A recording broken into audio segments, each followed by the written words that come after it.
Hello and welcome, I'm your Mr. Venom 1974, and a lot of people ask me, how do you come to making videos, how do you be still a gamer?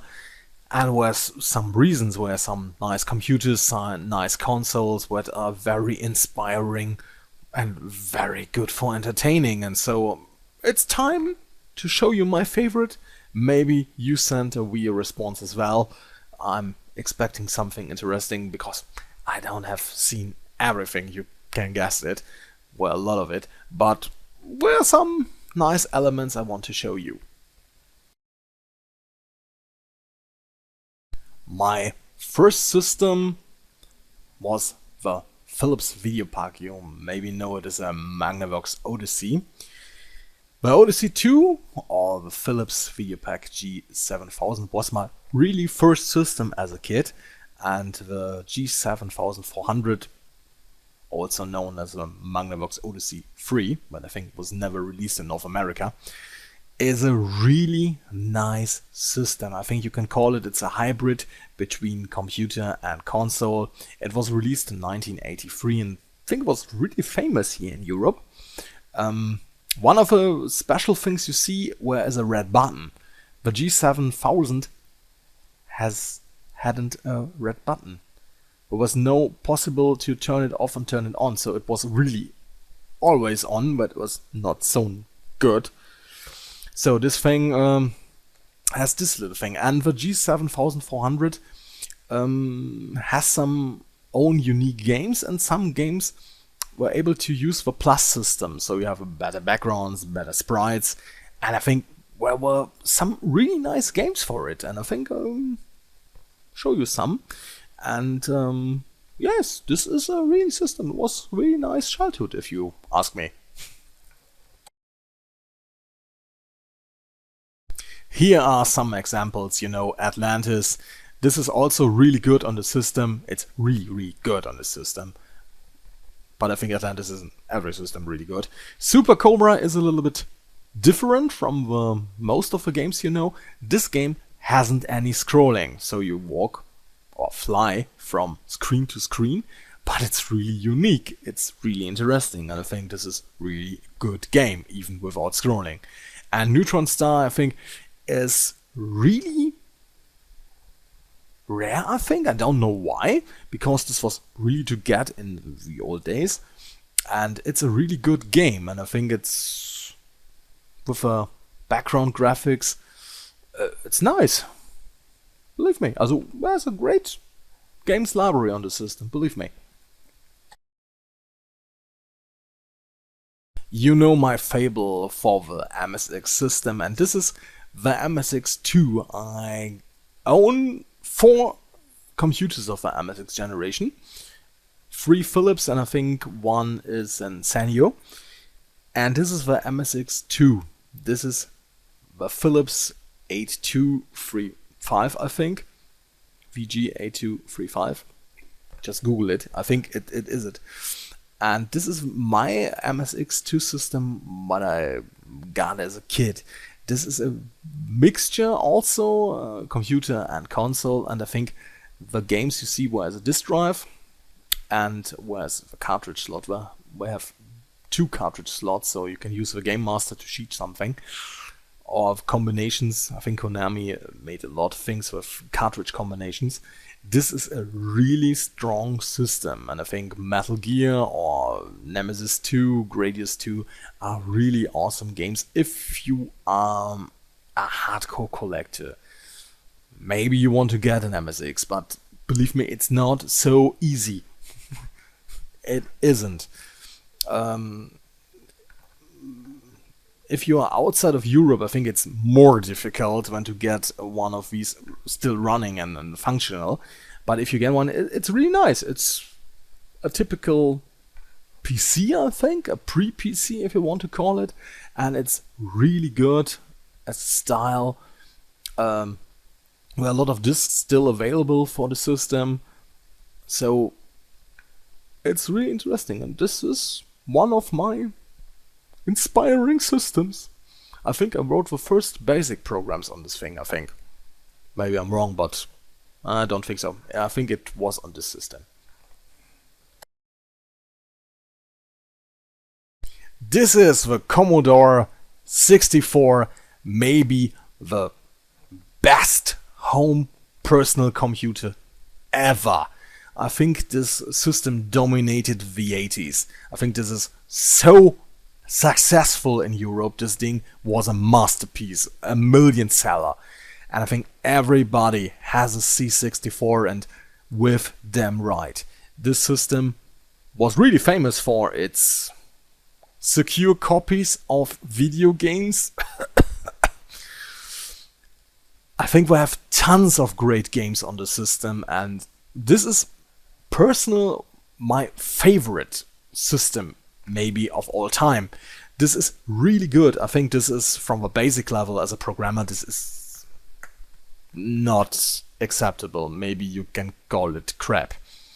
But on the other side, the games library is huge. The Epix games, the System 3 games, Activision was really good on the system also, even on the Atari 2600 and also on the C64, were so great things. And if you ever want to touch the 80s, this is your home computer. Go and get it. And this thing was maybe the most inspiring system for me of all time. Great system, great stuff, awesome system. 1983, second generation again. This is the Mattel Electronics Intellivision. You see, intelligent television. This system was not really famous here in Europe. Not in Germany anyway. But due to an accident I got the system. Why not? It looked like ColecoVision, a little bit more woody, maybe a mixture of Atari 2600 and ColecoVision. And after some really nice games, even Stampede is awesome, Demon Attack is really awesome on the system, where a lot of Mattel and television games were really good. And I think this was a system you have to love, you have to like. It's a must-have for a collector.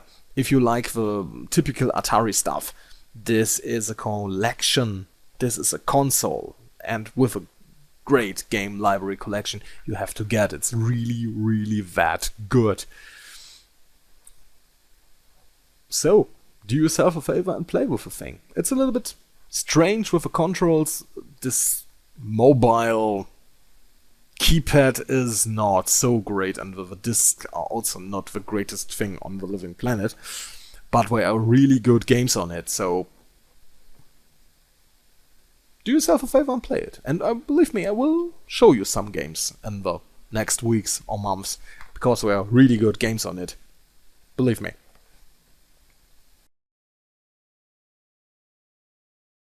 Also 1982, also Generation 2. This is the CBS ColecoVision, and this is maybe the powerhouse of Atari television, and of course for ColecoVision. This is maybe the absolutely outstanding thing, where a lot of games but looks really similar to the first MSX generation, so this thing has really power. And where is this little nice extension? This is really interesting for collectors. With this extension, you can play Atari games on the ColecoVision. That's not a joke, that's real. Just think about it. You know, the three companies produced games for each other. That is really interesting thing with PlayStation, Sony, and Wii, Nintendo, and Microsoft and Xbox produced games for each other. It's impossible nearly. But in the earliest, we did, and there was an expansion, an official expansion to play Atari games on the ColecoVision. So, Sony, where is the extension to play on the PS4, Xbox 720 games? I wait for it. It's nearly impossible. So, if you are a good collector, and believe me, if you're a fan of Atari and fan of Intellivision, you have to get the ColecoVision to have a complete, full package of great things, and where some arcade perfect ports on this thing. I think we have a lot of great Parker games. Imagic games look awesome on this thing. So go and get it. CBS is waiting. This is the N64 of a Nintendo 64 console. This is 5th generation from 1996. And to be honest, yes, the generation was heavily influenced by the PlayStation, and the N64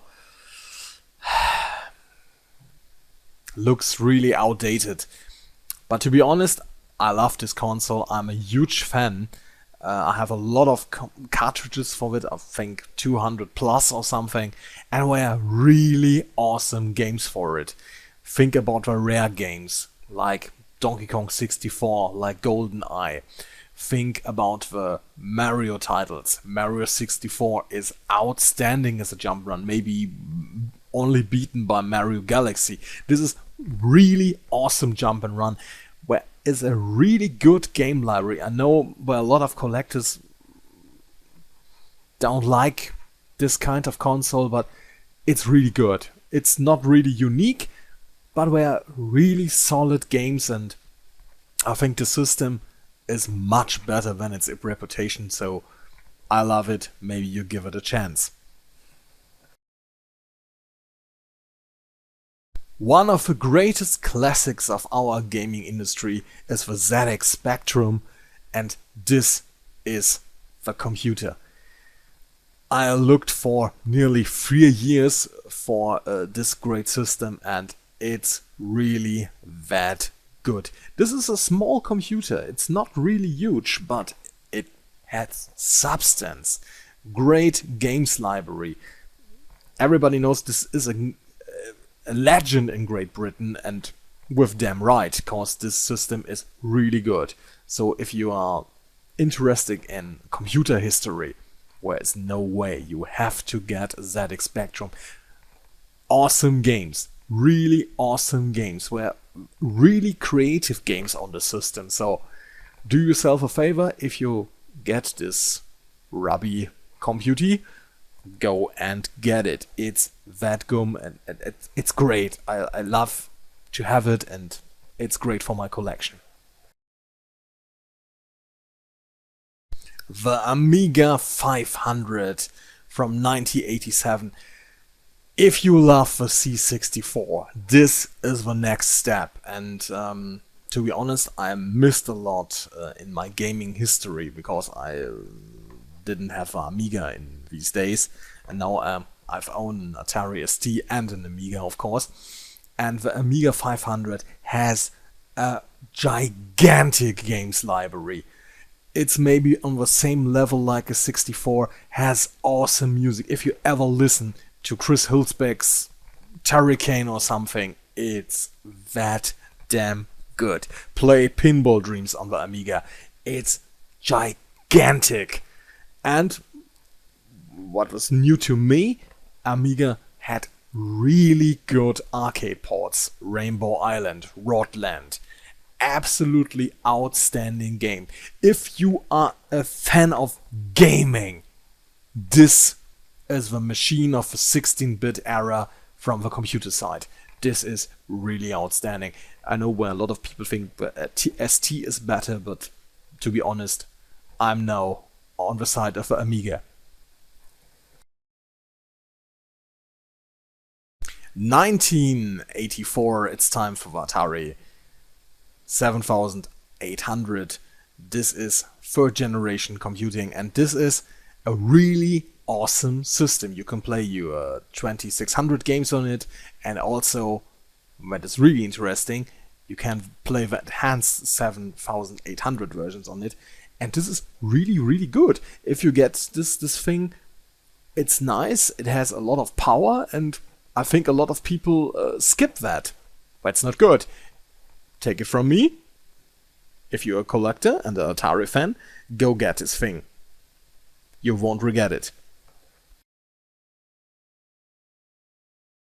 We are back to the computers, and this time it's the German version of the Amstrad CPC, the Schneider CPC 464. This is a really interesting system if you like the MSX, if you like the C64, or like the ZX Spectrum. This is another computer of this era which is really good and really unique. If you complete your collection with these computers, you get all the things you need. And this thing is from 1984 and it's really nice. And you see, this is the left side. This thing is huge. You now see the right side just in a second. This is the other side, the right side. You see, this has a cassette deck. So all in one, you put the cassette in and it loads. It's really simple, really easy. If you like cassette games, I think this is your system. It's really that good. To close this video, I'll give you a special bonus thing, I think. These are handhelds. You see, this is Atari Lynx, a Sega Game Gear, a Game & Watch Mini Classic and a Game Boy Micro.